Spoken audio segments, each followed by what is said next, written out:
Oh, man, I'm sorry, baby. You know, I just love you so much. You know, it just gets me crazy, you know? Hey! Hey! Mr. Lee, I swear, me and your wife, we were just acting, right? Tell him, honey. Honey? No! Did you see this, like, what is it, the Pam and Tommy Lee show running on Hulu? I haven't seen it. I heard a couple things about it, but I haven't seen it. You know, I met her. I told you. Yeah, I know. That was the big thing. That's why you came to mind. I was actually telling my wife, I said, you know, Cindy was working at Saturday Night Live when she was the guest, and you told a real funny story about it, actually. Yeah, when she didn't know Lauren's name, and she told me she had a line of clothes made out of feathers. And she was wearing a skirt that I literally could have worn as a headband. That small, huh? It was like this long and this wide. The whole Saturday Night Live Pamela Lee experience down for us, right? You write the show in 5 days, right? Or basically at 2 days, but the process is 5. How does that work? Yeah, the process is 5. And you find out on Monday that she's the guest, and then you have to kind of pitch to her. Yeah, sometimes you know that who's going to be the host a little bit in advance.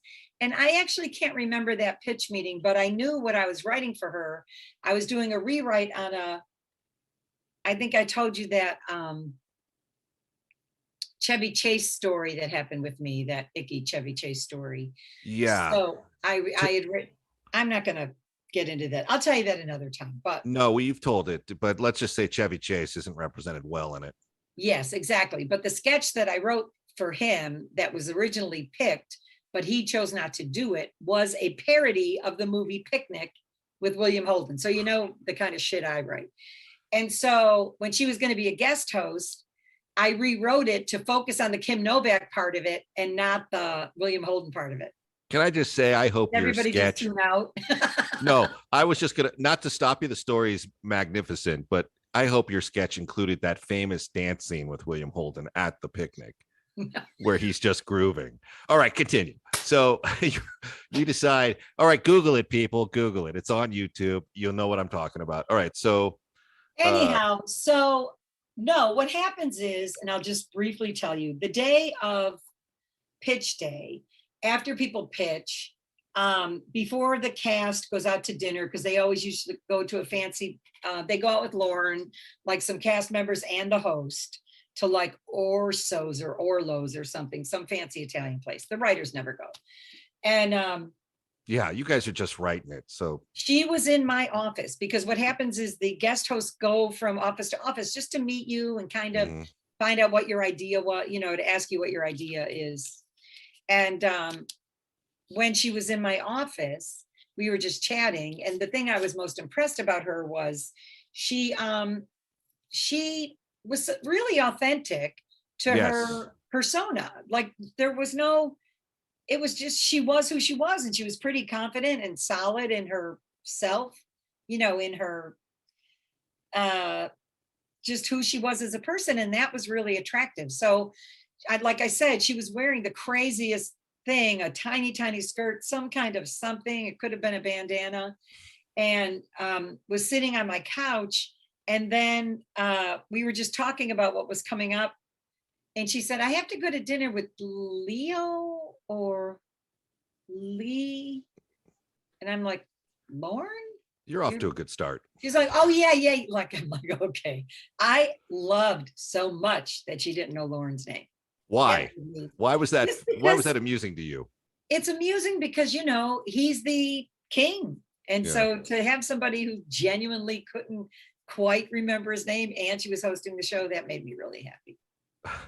But what was your impression of her? And the reason I'm asking is I was asked after this series dropped on Hulu, because I don't know her, but I did meet her through a friend of mine who worked on Baywatch with her for a short time.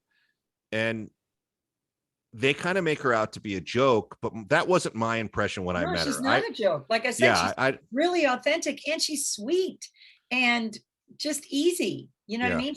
She wasn't an asshole. She wasn't like really demanding. And then there was a moment which I think encapsulates the Tommy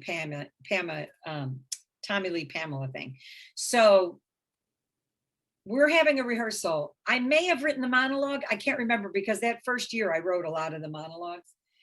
But we're on that stage, the monologue stage, and she's wearing prospector pajamas that unbutton at the butt. So she's just wearing them with like high boots, and she's adorable because it's just, her. She made things work that just didn't work for the rest of us. Exactly. Basically. I'm not going to be wearing prospector pajamas, long underwear to work. I'm going to go out and get a pair right now online when you're done talking to you. But then Tommy Lee comes in and he lifts up his shirt to show us a bunch of tattoos and kind of just flexes muscle. And then she jumps on his back and then they twirl around for a while. Then she gets off his back and gets back to rehearsal. It's just like, okay.